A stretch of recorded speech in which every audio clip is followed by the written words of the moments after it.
Here's Money. And the basket by Webb. Offline from the top of the key. Out left to the wing. There's the triple. Hits the three-point bomb. And that's it. And the Raptors off to a slow start. It's a 5-point game. Last time they met was in Dallas, where they beat the Mavericks. Yeah, proficiency from range, away from home, much easier said than done. They played a terrific... From the three-point line, and it worked to perfection. And it's the Mavericks with the ball after the Raptors pick up 2. Pass to Money. Launches it. Another 3 for Dallas. And 2 minutes into the first quarter. Here's Upshaw. He had a 12-point outing in their last game against Philadelphia. And don't forget about his assists. His playmaking was as... And just under 2.5 minutes elapsed here in the first. Here's Money.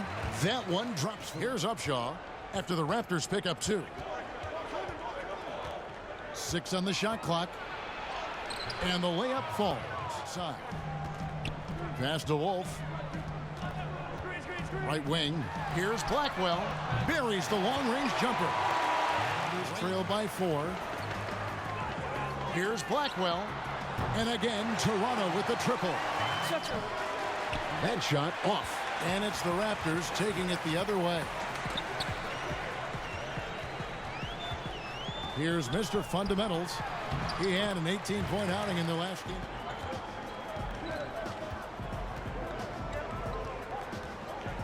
Shot clock at 5. Here's Levens. A good finish at the rack off this. On that possession. Boy, he was wide open. You wonder, did he overthink it? That's a missed opportunity. And he gets the bucket. Raptors trail by 3. Passes it to Blackwell. Here's Mr. Fundamentals. He's been a go-to guy for them when they've needed offense. He's averaging that.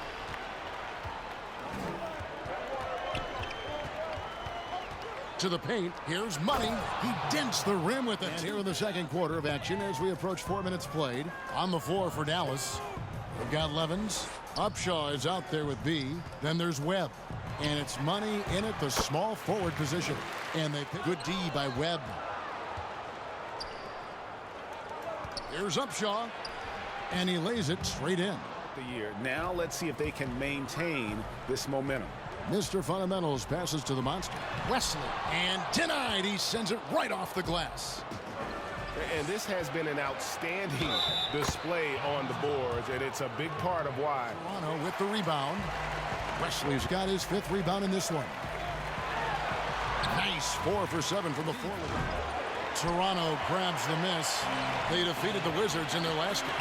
And, you know, they played a terrific all-around game. The effort, it's a great point. Without proper hydration, a player can completely run out of gas down the stretch of a game. And that's something that...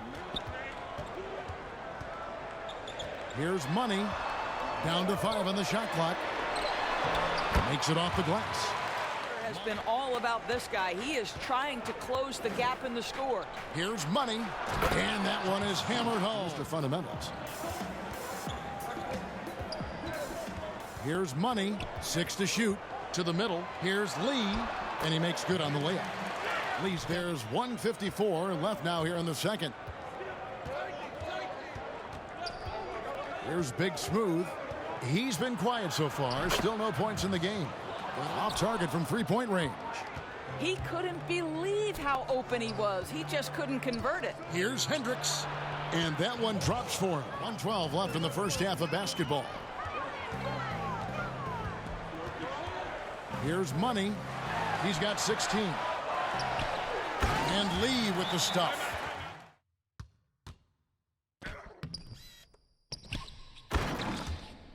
Raptors trail by 7. We've got Wallace. Mr. Fundamentals is out there with Money. And it's Rain Man. And it's Wesley in at the center position. That's Nick Nurse's 5. Standing defensive play to earn the Mobile 1 block. And you can see the mindset he has. When the game's this close, he's going to bring it at that end of the floor.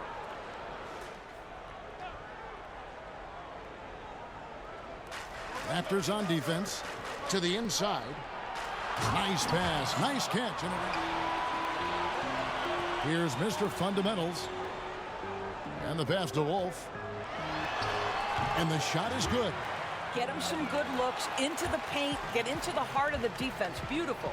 Wallace attacking. It's rebounded by Dallas. They've led by as many as 11 points. They blow the whistle just as he gets it on. And Toronto will come the other way. Following this game, they'll hit the road to challenge the Pacers at Pacers Arena in Indianapolis. From the top of the key, but they recover it. Webb the pass to Money. Connects from three-point range. And really credit their advantage on the backboard. That's where the lead has been built, and that's why they are in control. Wallace the pass to Mr. Fundamentals. Inside. And the basket is good. It's Toronto with the rebound. Money's got his fourth rebound in this one. 11 feet away. Wesley controls the rebound and puts it back up and in. No good off the back of the rim. Raptors trail by 4. And here we go. The big dunk at the end of the break. Himself. It's written all over his body language. Wallace left side. They get it back. That's in, and the Dallas lead is 10 side. Boy, the wheels have definitely fallen off in this quarter. He cannot buy one. And Freak. Very much. He can really fly, and Dallas leading by 3.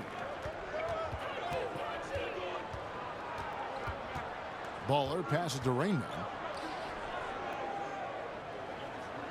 The pass to Money. And he finishes it off with those gone. 1 of 3 from downtown since halftime. Here's Money.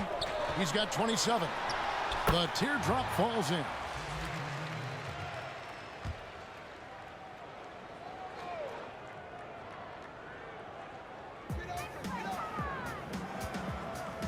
Now Wallace.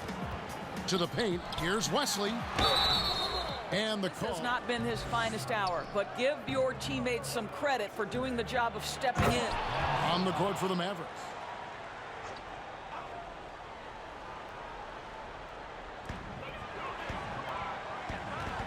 Now here's Wallace. Looking to get it going. And he lays it up and in. No good on the triple. Toronto's gotten a lot of looks from outside tonight. 5 of 12. And it's Lee penetrating. That one goes. Counted one by Wallace.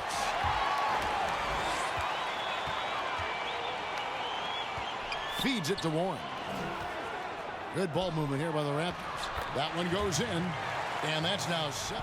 Again, the miss by the Mavericks. Raptors leading by 17. To the middle. And the shot goes in. And he can't stop the run as he misses. The Raptors have gone 8 of 10 from the field here in the fourth quarter. Really getting it done. Warren, good. And it just seems no doubt about it. I mean, I don't know that you could have had a better person for the times. Adam Silver is to be commended, but I think also appreciated, not just from the players, was a partner of the players as well. Money passes to Levens. And Freak gets it to go. Toronto grabs the miss. Mr. Fundamentals got 8 rebounds in this game. Here's Wallace. Nails the baby hook. Been terrific. Really impressed with their offensive execution. To the inside. It's good. All right, defense. Blocked. And the pass to Money. Inside. Levens. And Levens with the steal. Outside Warren. Here's Wallace. Pass to Wesley. Got a piece of it. Wallace kicks to Lee. Nailed from three-point land. And the rebound goes to the Mavericks. You almost have to assume he's going to knock those down when he is that open. And Raptors leading by 16. Levens with it. Now defended by Warren. Here's Webb. Finished off the break. And here's Wallace. He'll bring it up for the Raptors. 13-point lead. From deep. The long distance three is buried. Toronto's gone 6 of 14 with the three ball tonight, just a little over 40%. Now here's Wallace. Defense right on him. Good on the shot. And the free throw, no good. Here's Dallas. They're on a 16-7 run. Basket, good. Doesn't go for him. And it's Dallas the other way. Webb the pass to Ball. Here's Upshaw. Back to Webb. And Freak throws it down. 49 left in the fourth quarter. And now let's present our New Balance player of the game, Money. And guys, no doubt who our pick was going to be. He's made everyone else on the court look like they're playing at half speed. It's been total domination, and you can't help but just sit back and admire that performance. He sure has given this crowd a treat tonight. This kind of performance only cements his status as a fan favorite. All right, let's catch up with us.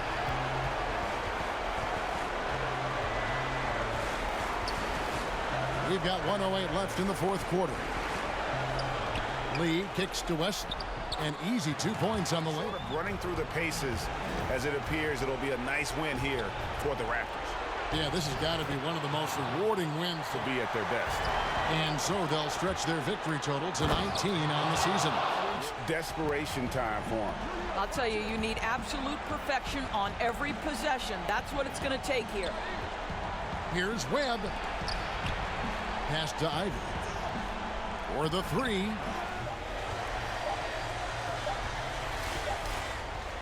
And that will do it. That is the end of game one. Welcome back to the zone, everybody. As we can see, Logan had a solid game. We had no answer for him. He had 33 points, 6 boards, 4 assists, 2 steals, and he shot 12 for 19.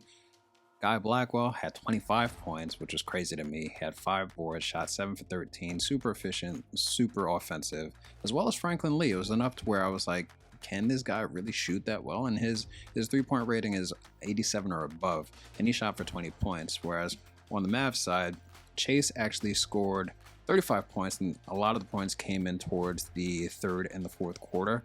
Unfortunately, he shot 14 for 31.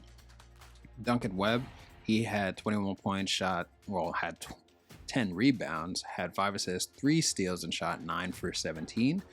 Almost a little bit over 50%. Eddie Yao, I had him starting off the bench because that was the recommendation that 2K had, and unfortunately I think that was the bad move on my part. Probably should have had Eddie start over Brevin Ivy, but as you can see, he had 12 points out of the 16 minutes that he played, and he shot 4 for 6, which we definitely could have used sooner rather than later. And then as you can see, JJ Wesley, he had a solid game as well on the Raptors side with 9 points, 11 boards, 1 assist, shooting 4 for 9. Rick Warren also contributed, had 3 for 3 in scoring. Definitely when he got into the mid-range, he was able to hit those buckets without any problems whatsoever. And that's mainly because Brevin Ivy couldn't keep up with him on the fast break, and as a result, Rick Warren was able to score with ease. And then Jaden Barlow, who, as you know from previous videos, he could definitely be a problem from the perimeter. He only had 8 points, had 8 boards and 11 assists, almost a triple-double, and shot 4 for 7. So even though he didn't score as much as he did in the past, he was definitely efficient with his shot selection. And then Rob McGee on our side had 9 points. He shot 4 for 6, which is not normal. He's usually more inefficient, if I was to say that. And Steve Levens, did the best he could on defense. If we could get his offensive contributions higher than what they were, we would have been at a better position. But as you can see, he was very, very inefficient, shooting for 25% from the field. And then Hayden Keefe, he had a mixed bag, I will say. From a shooting perspective, he was only shooting roughly 40%, but he was able to contribute with the low scoring. And outside of that, I think the team could have done better defensively.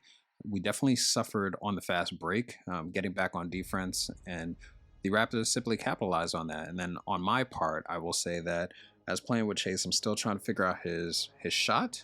And so from 3, I was super inefficient. I think I hit 4 out of 14 shots from 3, which is extremely atrocious. But they were wide open shots. It's just that the timing was late. And as a result, every miss that I made, the team ultimately, and by the team I mean the Raptors, they ultimately ended up scoring on the opposite end via a fast break, and we simply couldn't get back on defense. And I will say that there are a few plays that were a bit suspect. I will say that Brevin Ivy, he made some questionable shots. Same thing with Duncan. I don't know if it was just meant to be for us to lose, but I definitely think we could have won that game, especially if I took better shots than I did previously. But nonetheless, if you look at the comparisons, you'll see that even though I said we were suffering from a fast break point perspective, we'd actually had more fast break points than the Raptors, definitely had more points than paid, and our bench did pretty well. It's just that offensively, as a starting five, we didn't perform as well as we should, but ultimately we lost by 6. As you can see, the 3-pointers, as mentioned before, we were 5 for 21, and now it's mainly because of me taking shots out of desperation rather than slowing down the pace and trying to figure out the plays that work best for us. But this was definitely a good learning experience, and watching the game over and seeing what went wrong gives me an idea how we can improve as a team and how I can improve my play overall. Now that we are at the end of Game 1, let's dive into Game 2, where we have the 76ers versus the Pistons. Hope you enjoy. Always aware of it, and a lot of that had to do with the goals. I remember early in my career playing for the Knicks, you know, we were trying to win championships, and we talked a lot about home court and having that come postseason time. So you were absolutely aware of where you were because of the goal. Championship caliber team that's won it, and maybe you're in the midst of a dynasty run. It may not matter as much because you know how good you are, and you can win no matter where the venue is. Absolutely. I don't think you'd get an argument there. Everybody loves the alley-oop. Slim passes to Reed.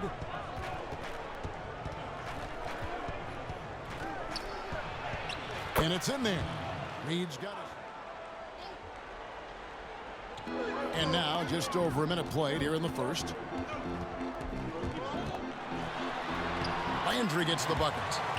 Rebound by the Pistons. Unusual for him, just a lack of concentration. Fails to finish the play. Playing with high energy. Fast break results and a high percentage look. Not always the case these days. Here's Reed following the bucket by the Pistons. Law, good. And that's it. For the Detroit Pistons, they won their last contest, that game against Chicago. Yeah, and in that game, you see how they built out. Reed the pass to Slim. Here's Long. Lets it go with a 3. Another 3 for Philadelphia. 5 on the clock. It's tipped. They get it back. Count it. And that's now 6. He's coming off a 22-point game against Chicago. And you don't want to give up that kind of look too often. And the one-hand slam. Agreed. He is smooth as silk, even on a power finish. Pass to Figueroa. Here is Forbes. He averages over 27 points a game and seems to always find a way to score. Slim. He's gotten some minutes, but nothing on the board yet. Pass to Law. Bucket number 3. He's a perfect 3 for 3 to start. Rain man. The Pistons working the ball around now. Outside Landry. Knocked loose. 6 on the shot clock. Pass to Cameron. From past the arc. 1 up, 1 down. 2 points with his first shot. Detroit with the rebound. Bridges has got 4 rebounds now tonight. Here's Landry. Here's Kelly. And the layup's good off the glass. And they Pistons keep it alive. Here's Kelly. And it's blocked. Here's Cameron. It's good. Only a few seconds into the shot. To the paint. And now Philadelphia on the break. On up the court. And the dunk by Booker. Here's Craig. The 3. Another shot. And that one's good by Henderson. The 76ers leading by 7. Fires from 18. Nice spin off the left rim and in. Always going up for the alley-oop here. 1 up, 1 down. 2 points with his. Here is Slim. He's covered by Landry. Now the pass to Craig from outside the arc. It's good from long range. Crushing it.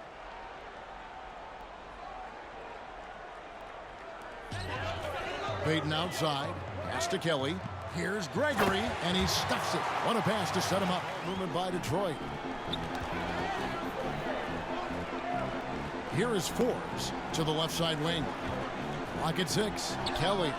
And, yep, rebound by the Pistons. And he's frustrated. That's a shot he can make in his sleep. Here's Payton. Buries it from three-point range. He is so good attacking the rim. It's rare to see him denied like that. And now the Pistons fast break. Fouled in the act of shooting. Gets the bucket anyway, so a three-point play chance for him. Philadelphia's gone 4 of 8 tonight from three-point land, shooting 50% on the three ball here. The pass to Pearson. Lost contact on the shot, and now a three-point play chance as he'll head to the line. Sixers leading by 4. Pass to Law. Here's the chosen one. Tries it from 19. Again, Philadelphia's been like that. Am I correct? No, that is not really? true. Wow. I evolved into a leader. In all seriousness, I think some guys are natural. Others, like myself, had to evolve into it. Here is Forbes. He has 5.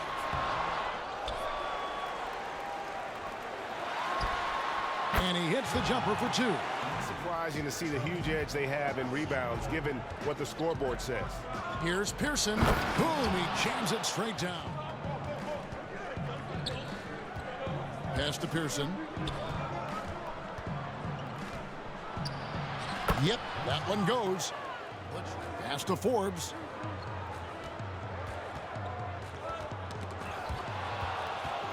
Now the 76ers on the break. And the dunk by Reed.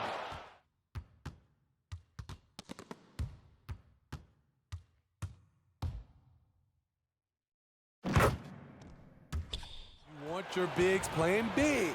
Rips it down in traffic. Holloway, the pass to Pearson. Uses both hands to slam it down. Payton outside. Now the 76ers on the break. And that one is stuffed right through. No good that time either. And they just can't find a way to end this thing. Nothing falling right now. All you see. No good there. And that's just great work there to get in the shooter's face and then go and corral that backboard. And they're getting points. Off the run. Landry no good. The 76ers leading by 20. Ahead. A nice shot by Booker. Closely. Rebound by the 76ers. The chosen ones got rebound number 8 here tonight in the game. Basket good. And that's not. Philadelphia's gone 4 of 8 tonight from three-point land, shooting 50% on the three ball here. Pass to Cameron. And he makes the bucket, gets the whistle, and now a three-point play chance here for him. Looking to get back on track here, and it's good on the way in. Slim passes to Henderson. Down low, Cameron. Scored the bucket. He's made 5 so far. The resistance is no longer there. Here's Rain Man. Here's Estrada. And it falls over the rim and in. Philadelphia. Detroit's gone 1 of 6 from three-point land in the second quarter. Less than 20%. But they've continued to let him fly. One of the game's top dunkers. Here's Booker. Following the bucket by the Pistons. We've got 28 seconds left to play here in the second quarter. Continuing. That's the group for Detroit right now. Now, here is Reed. It's good for the 7th time this game. Outside Landry. Pass to Figueroa. And he lays it straight in. It's a great piece of work to get to the hoop there. Just tore the D to shreds. Bridges against Reed. And the dunk by Reed. Forbes with the rebound. Forbes has got his 4th rebound with that last one here tonight. And Landry throws it down. Rebound by the Pistons. Champ's got 6 rebounds now in the game. Landry gets the bucket. Now, here is Reed. 12 points for him. Here is Slim. He's covered by Landry. In the third quarter with just over 3.5 minutes off the clock. Knocks it loose. Here's the chosen one. He's got 17, and he gets it to go. Rain Man, he has 6. Outside Landry. Just 5 to shoot. To the inside. Here's Sullivan, and he jams it with another miss by Philadelphia. The Pistons have gone 4 of 9 from the floor so far in the third. Here's Landry with the second effort, and the bucket is good. 3-point play chance. Greater pay in the WNBA and the G League pathway, along with the unionization of G League players. The league continues to show its commitment to expanding opportunities. Pass to Forbes. Ball's knocked loose. Outside Landry. Inside Krager. And he floats in for the easy 2 spot. Here's Craig. Pass to Slim. Jacks up a 3. Another 3 for Philadelphia. This is you hope for from a dunk contest participant. He sure does. Lots of competition, though, in the running this year to get that big invite. And so that's the breakdown as it currently stands. We'll be keeping you all. Allow him to cruise in for a layup. Now here's Payton. And he drops in the layup off the glass. Estrada. Back to Forbes. Throws it up high. Well placed alley-oop pass into the layup. Seal the deal. Bridges kicks to Kelly. Nice ball movement by Detroit. And he makes it look easy. Leading by 21. Takes the 3. But they get it back. Passes it to Cameron. Love it, love it. No dice from the high post. Booker left side. It's in and good for his 6th field goal in 10 attempts in the third quarter of the game. You want to talk about ugly? This team is losing, partly because he hasn't drained a shot. Philadelphia shooting pretty good tonight at 48%. Garland kicks to Booker.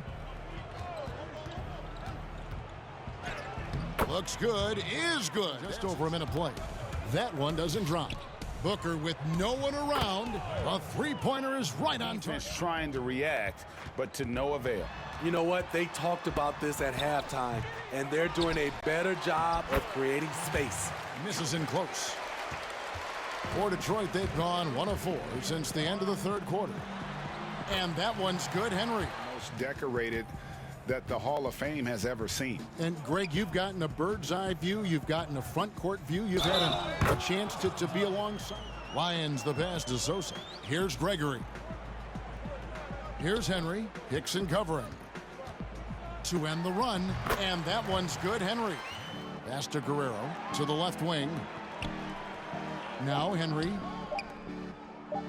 He tries for 3. And terrific work on the offensive glass. With empty possessions. And we've seen more attention given to how fans, Greg, interact with players during the game. Absolutely. It's all about making sure that everyone is protected and respected. You know, this is entertainment, right? This is... Pass to Craig. Yes, and it's Rose with the assist that time. Rose, their lead. You can't afford to give him space. Those kinds of mistakes have been the story of this game. Good on the bucket. Good shot. Got a piece of it. Here's Henry. Makes it off the glass. Henry's got Quality shot.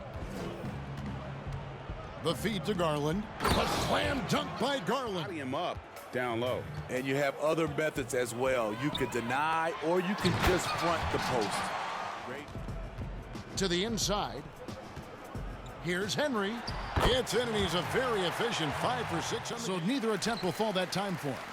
Greg, you know, we're seeing players take control of their free agent destiny. Do players get a bad rap for that in switching teams? So frustrating when you can't get anything to go down as you're trying to help your team finish the job. Payton left side, and it goes down 2 points. Dictated to them. They need to go back to playing their brand of basketball. And now we present our New Balance Player of the Game, the chosen one. And guys, he's been about as close to perfection as you can be. The intensity he's played with has been amazing. Just no let up. And it's DeLong. In the corner, Reed with it. Oh, and there's the alley-oop. Great communication on the alley-oop. Greg, your son's been drafted. You were drafted in the NBA. As you look back on the process that you went through and your son Cole has gone through, 91, number 12 overall. Remember it like it was yesterday. Now, here's Bridges. Henry. And he gets the basket. Officials blowing the whistle. The pass to Slim. Lays it up off the glass. Poke loose. So it's the 76ers winning this.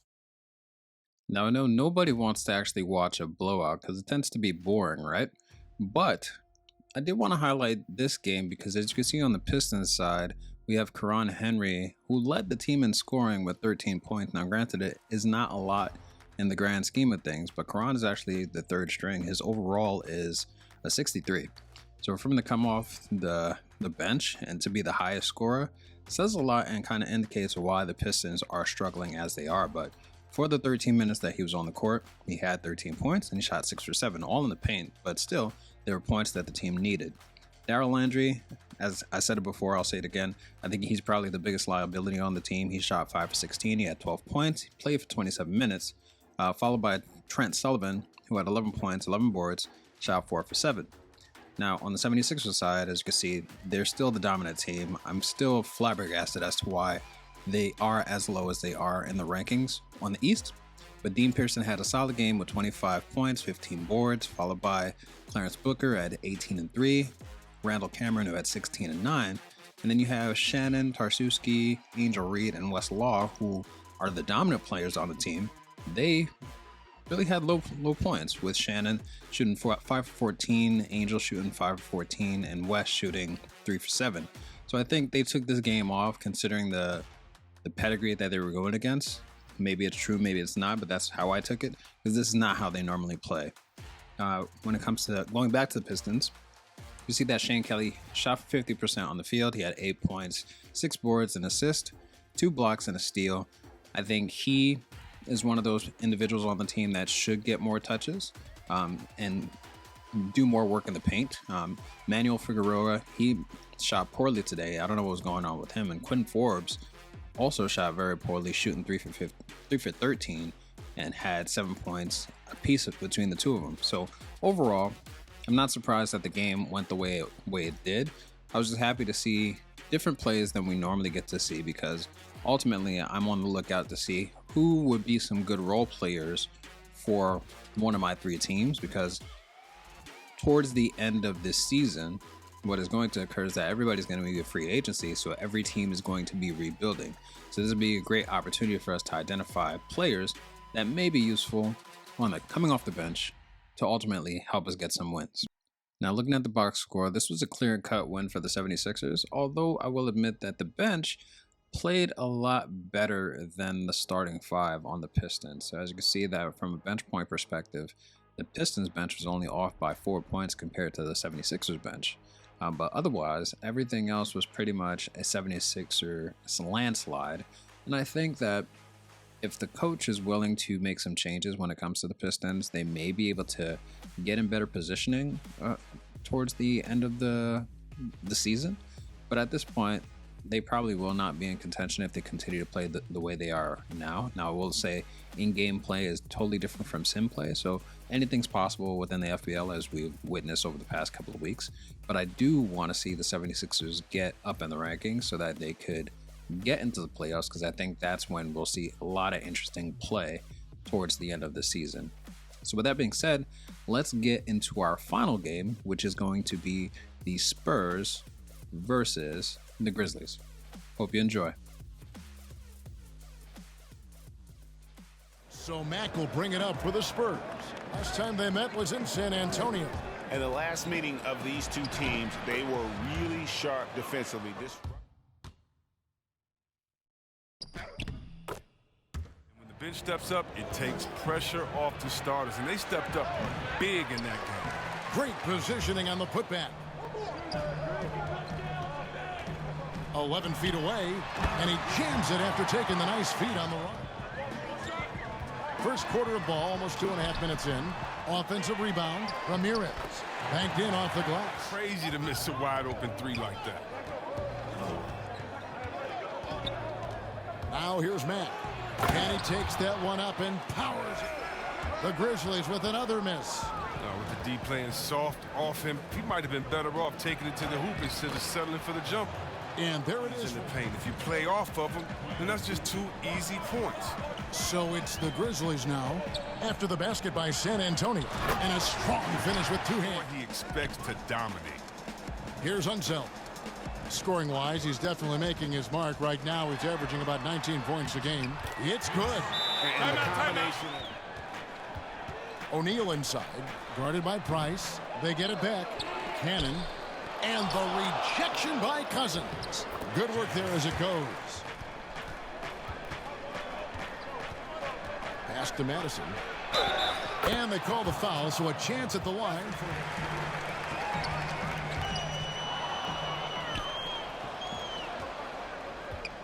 Price looking it over. Pass to Junior. Drains it from 17 feet out. Inside. Here's Herrera. And that one, good. O'Neal misses. Here's Madison.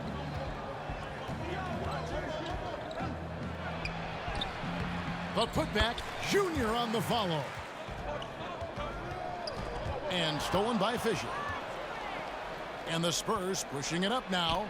Yep, that one goes in there. Little general. Shot clock at 5. Fouled on the shot and picks up 2 points. So Thorpe can't make it work. San Antonio leading. Here's Wang. Terrific assist. A nice finish. Solid. Here's Unseld. Still looking for his first bucket in this one. Here's Thorpe. Nice work on the boards. Paying off at the basket. Releases from 15. They grab their own miss. And I like the fact that defensive play to earn the mobile 1 block. Emphatic with the rejection. You've got to appreciate that kind of forceful defense. The Grizzlies maybe moves up the list. I mean, how could you not have this fella taking part in this contest? He'll be there. And as the votes keep pouring in, just 5 on the clock. Memphis needs to get off a shot here. Cannon. It's good on the putback. He leads the offense. Yeah, he's willing to take on the scoring load, and he's more than capable of delivering. Count it. Good. Timeout. Against the Clippers. And he had 2 blocks also, don't forget. I mean, it tells you what kind of presence he was for him at both ends of the floor.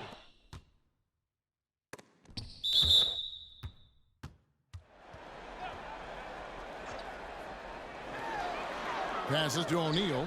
Now here's Fresh. Back to O'Neal. Fires for 3. Sinks the triple. O'Neal's got...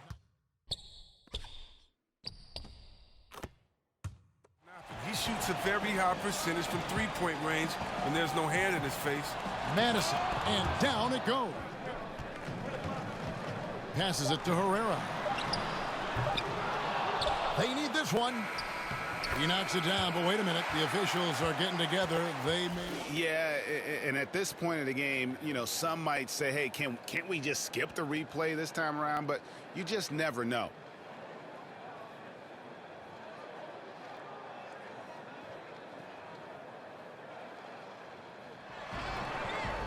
Back to Black. To the inside. Oh, and that one, no question. And we're just about a minute and a half into the third quarter of basketball. Here's Unseld. Basket is good. He'll get a chance for one more at the line. Just over a minute and a half have passed here in the third quarter. To the middle. And there's a nice one-handed slam. To the inside. Wang. Good. And the nice assist from Matt. To the paint. Here's Wang. And a beautiful feed. That's how you get your team back into it. Here's Black. 6 points for him. High post shot. That one goes in. Black's got by 7. Just under 3.5 minutes played here in the third quarter. Now here's Matt. Tight defense. Pass to Ashley. Just 5 to shoot. Here's Fisher. Nice touch on the bank shot. Another miss by Memphis.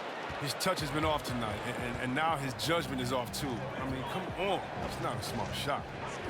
Pass to Mack for the tie.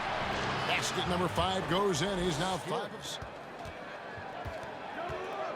Down low. Here's Lloyd. Laid in with a nice touch off the glass.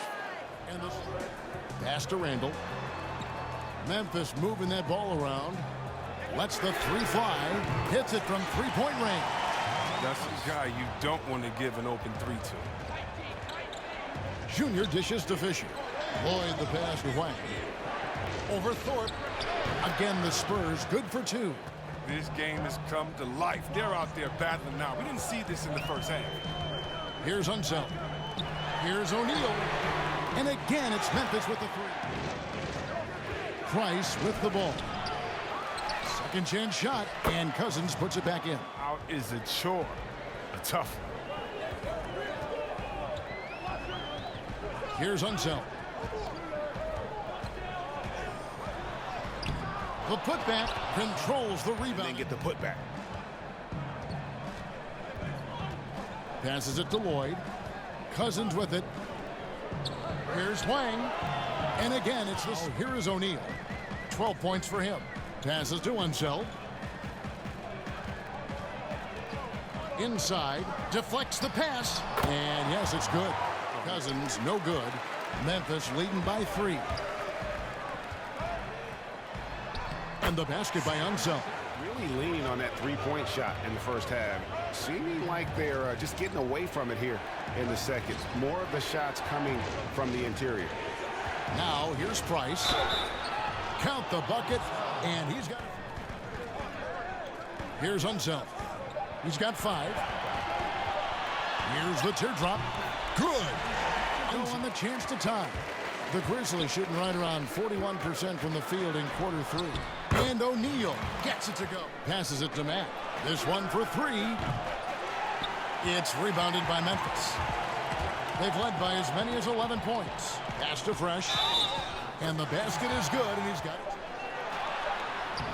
It's hauled in by Ashley. Ashley's got 4 rebounds now tonight. They've been looking out of sync offensively. Yeah, their offense has ground to us in big moments. That one was as easy as it gets. Coach trusts him to make winning plays down the stretch. I mean, because he's shown that ability time and time and time again. Here's O'Neal. The jumper from the free throw line is good. Minutes into it.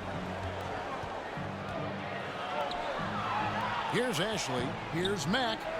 Bangs home the trifecta. No Cannon can't hit. Spurs trail by 4. Here's Mack. Whistle blows. Bucket is good. And he'll have a chance at the line to make it a 3-point. Here's Black.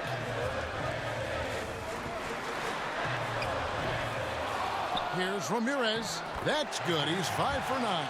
Spurs trail by 5. Mack looking around. That one good for 2. O'Neal high post. Keeps it alive. He hangs in there to Matt. Here's Gibbs. He's defended by Randall. Now here's Matt. Nice concentration to hit the. Randall outside. A floater, and he sinks the layup. Pass to Unseld. 11 feet away. Here's Thorpe, and that one is good with the extra. Thorpe can't make it work. To the paint, here's Wang. That's good, and the assist. Villains player of the game.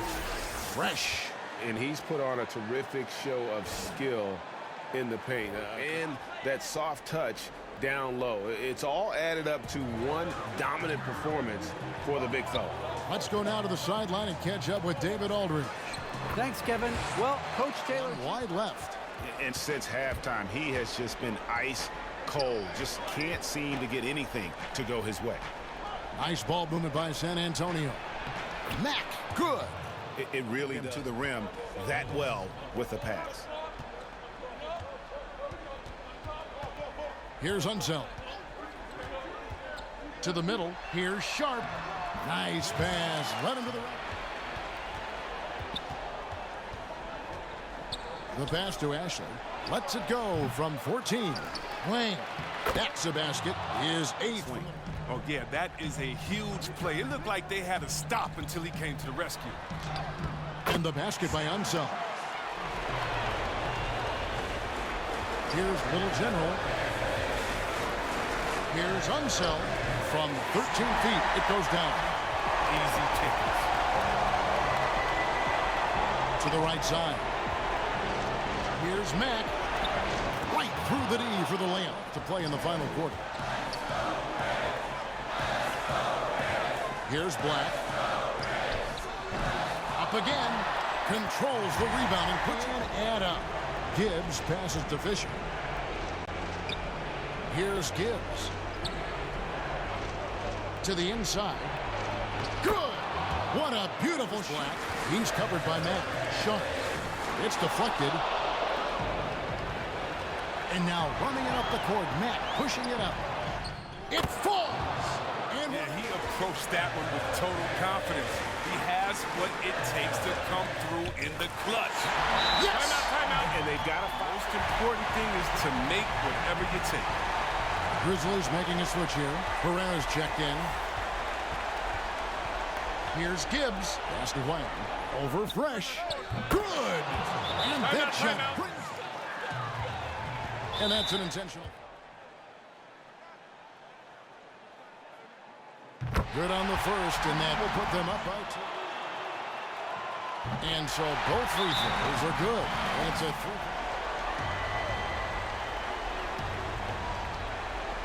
12 seconds left in the fourth quarter. The pass to Wang to tie it up. Off target from downtown. And now an intention. You've got to figure those are the free throws that officially put this game out of reach. Wow, wow, wow. This was a game ending that I did not expect. So first, let's start off with the stats. We got Johnny O'Neal, who led the team with 18 points. He did shoot 5 for 17. Serge Unseld Jr., he had 17 points, 4 boards, 6 assists, and he shot 6 for 27. And then Fabricio Ramirez had 17 points, 13 boards, shooting 7 for 11. Whereas on the Spurs, we had Edmund Mack. Now, I said previously when I first started this series that Edmund Mack was dominating in the previous version of my league that I was playing. And as you can see here, he had 35 points, 5 boards, 5 assists, and he shot 12 for 25. Spencer Huang had 19 points, 20 boards, 2 assists, shooting 9 for 16. And then Abe Price, there's a big drop in points, but you see he had 9 points, 2 boards, 2 assists, and he shot 1 for 7, which is horrible. So from an efficiency perspective, it seems like they're both on equal footing, but ultimately the Grizzlies were able to win. So now if we take a look further down, we do have Xavier Thorpe, who I want to highlight because originally he was on the DMP list and he worked up to get a lot of minutes for the Grizzlies. And as you see here, he had 13 points, had 6 boards, shooting 5 for 9. I definitely think they should have got more touches to him in the paint because Spencer Huang didn't have any answer to him when it came to the low post offense. Freeman Black, who is the leader from an overall perspective on the team, he did poorly in my opinion, shooting 2 for 7. He did get 9 points, had 9 boards, but ultimately his impact was nullified by Johnny O'Neal. Now, when we go to Chance Kanan, he had a solid game, 7 points, 12 boards. He did shoot 3 for 7, but ultimately in the low post, he was very impactful, as was Xavier Thorpe. And so I think between them two, if the Grizzlies choose to develop these two or keep them, they have potential to get better. And then on the Spurs side, you see that there is low points coming from Malik Ashley, Brooke Madison, as well as Seth Gibbs. Seth, I'm very surprised about, as well as Malik, because they're starters and they were not impactful at all. Granted, they were able to contribute, shooting 8 points, 6 boards, 2 assists from Malik's perspective, but he shot 3 for 7, a little under 50%. Whereas Seth, he had 4 points, 2 rebounds, 6 assists, and he shot 1 for 10, which is atrocious considering that he is the starting shooting guard for the team. So I definitely didn't expect this game to turn out the way it did. I'm definitely pleased at the results because that shows you anything is possible within this league, and that you should never go into any of these games expecting the winner because you could be pleasantly surprised. So now let's take a look at the team comparison, and you'll see that the teams were very close when it came to efficiency overall. Now, granted, the Spurs were 200 basis points over the Grizzlies from a total efficiency perspective, but they shot the same number of 3-pointers. Now, granted, the Spurs shot more than them, but ultimately they made the same number of shots, and they also made roughly the same number of shots from the free throw line. And so ultimately, the biggest weakness for the Spurs were the points in the paint, as well as the second chance points. So shout out to Fabricio Ramirez. He was the main reason they got a lot of second chance points in the paint for the Grizzlies. Now, did he deserve to be the player of the game? That is debatable. One would argue, if anything, Johnny O'Neal, or maybe even Edmund Mack, despite the fact that they lost. But ultimately, he was very impactful in the paint, as I mentioned before. And so when you look at the bench point, there's a big difference between the two teams when it comes to the bench, and that's mainly because of what we saw, right? Well, you didn't see this because I cut out the misses, but ultimately the Grizzlies bench was a leading factor as far as why they were able to gain and maintain the lead, even though I expected the Spurs to ultimately win. But nonetheless, I thought this was a solid game. Definitely looking forward to seeing how things pan out for these two teams in the future. But now let's look at how things ended up for my teams at the end of this week. And so as you can see, we lost to the 76ers. We definitely should have won that. We gave it up in the fourth quarter. We lost by 7 points. And then we lost to the Raptors again, which we saw earlier today. So ultimately, we're on a 2-game losing streak, which I'm not a fan of. And when it comes to the Pelicans, we had a decent week where we won 2 out of the 3 games. We almost won the game against the Warriors, but ultimately in the third quarter, things just went way left where we couldn't get any stops, we couldn't make any shots, and ultimately we got smoked by the Warriors. And that's not a bad thing because they are the number 1 seed in the West. But ultimately, we did have a solid win against Juice Man and the Nuggets, and we did have a good win against the Trailblazers, which I'm happy about. And as far as the Lakers go, we had a decent week as well.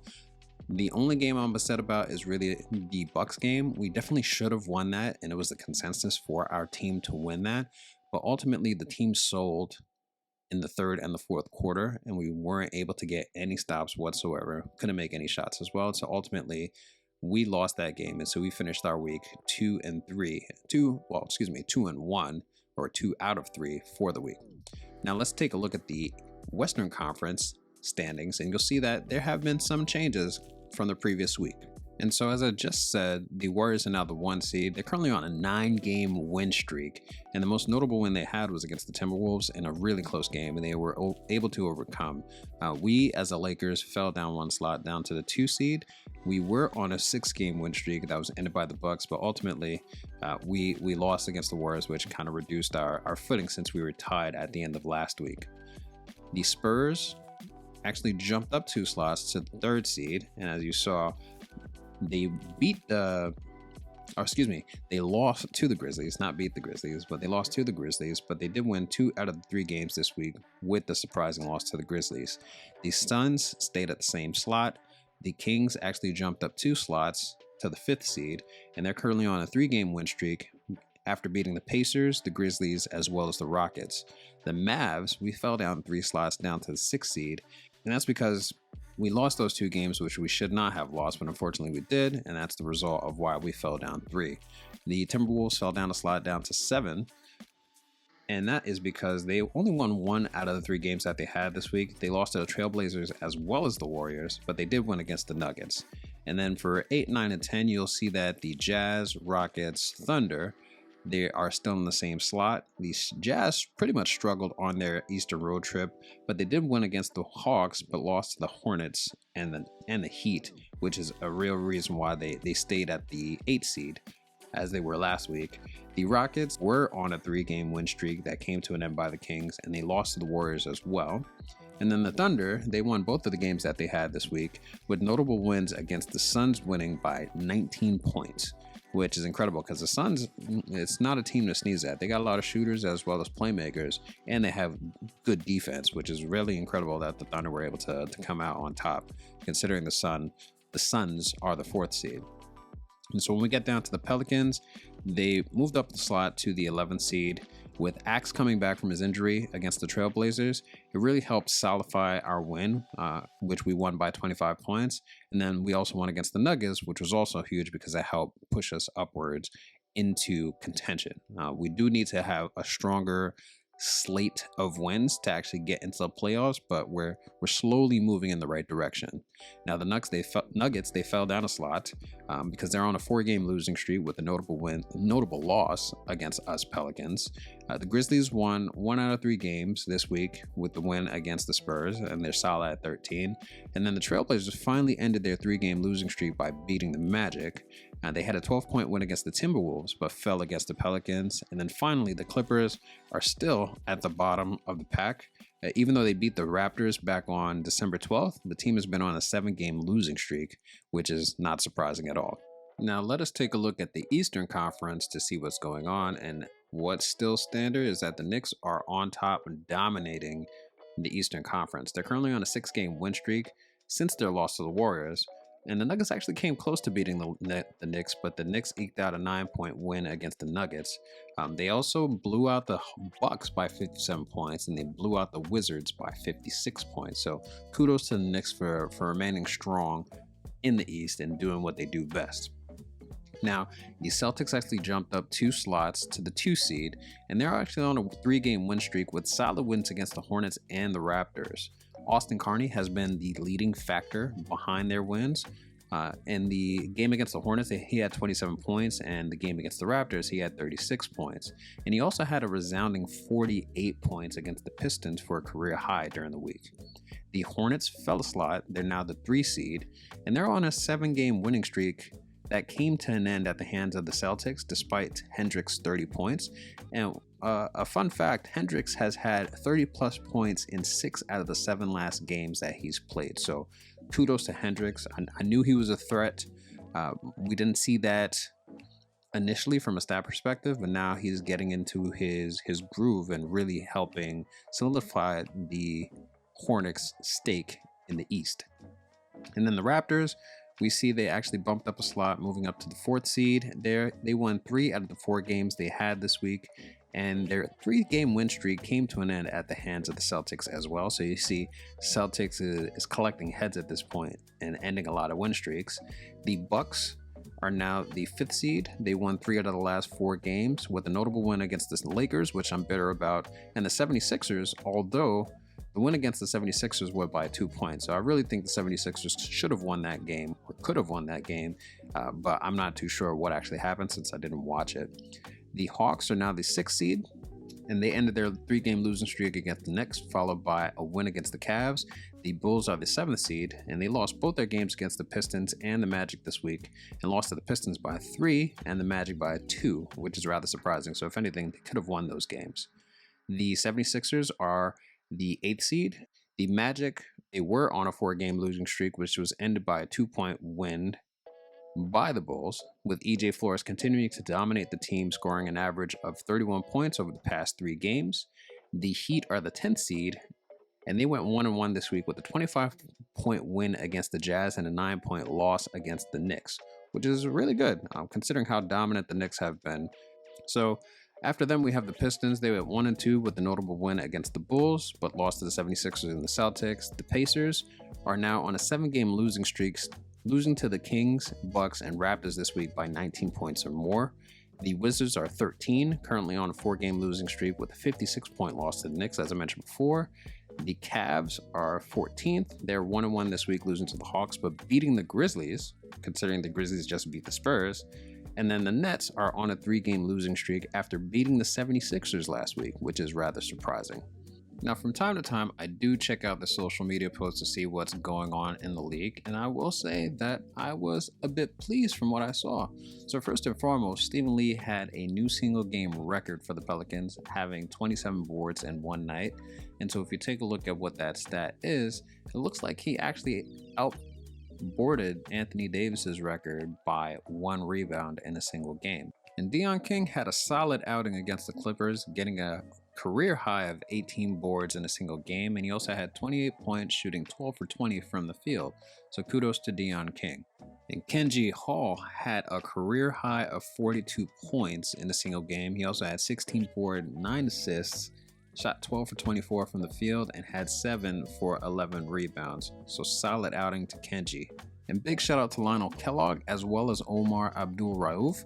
Lionel because he scored a season high of 29 points against the 76ers, and Omar who tied Andrew Bogut's rebounds or single rebounds in a game with 27 boards and 14 points against the 76ers as well.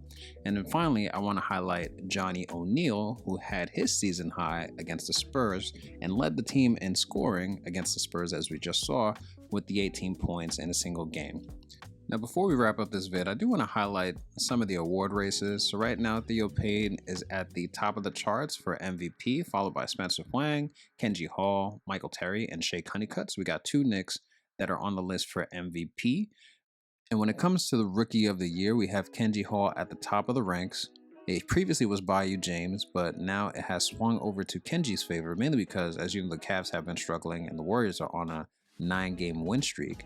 And you couple this with the fact that Kenji's stat line is a little bit better than Bayou, even though he's able to score less points per game, but he does have more boards, more assists, and roughly the same number of steals, but more blocks as well. And then we have Omar Abdul-Rauf coming in at 3rd, and then we have Skylar Cash, who we haven't had the opportunity to watch as of lately, but he has almost 14 points per game, almost 11 boards per game, 4 assists, 1 steal, and 1 block per game. And then Bradley Parrish wraps it up at number 5 with 18 points per game, 8 boards, and almost 5 assists per game. And then we have the 6th man of the year with Harvey Ray currently at the top of the rankings, followed by Omari Fofana. These 2 players, I will say, do get busy when they come off the bench, especially Harvey Ray from a shooting perspective, as well as his defensive capability. And Omari has been very solid in the paint, as well as being able to defend folks that are in the paint. And then we have Marion Goodrich, Imani Ulis, as well as Gustavo Vega, which are all solid candidates for the 6th man of the year. And then for DPOY, we have Aaron Lawrence from the Atlanta Hawks. We have Logan Wolf, who we've seen as of lately, he seemed to be a demigod, with the exception of that one game we watched. Then Harvey Ray is on the list as well for Defensive Player of the Year. We have OJ Holmes, who I expect a lot from, considering I believe he is, if not the highest overall, the 2nd highest overall in the entire league. So it's good to see him somewhere. And then finally, we have Ricky Boss from the Timberwolves rounding up the pack. Now, when it comes to the most improved player, we won't have anybody since we don't have the stats for it, but next year we will have somebody there officially. But for the purpose of this season, I will assign whomever wins the 6th man of the year award to the most improved, just so they could get recognition for the work that they've done on the court for their team. And as always, I enjoy making these vids. I enjoy playing the game. Hopefully you enjoy the videos as well. If you want your player included in the new draft class that I'm working on, let me know in the comments below. And other than that, until next week, I hope you have a good one, and Happy New Year. Later.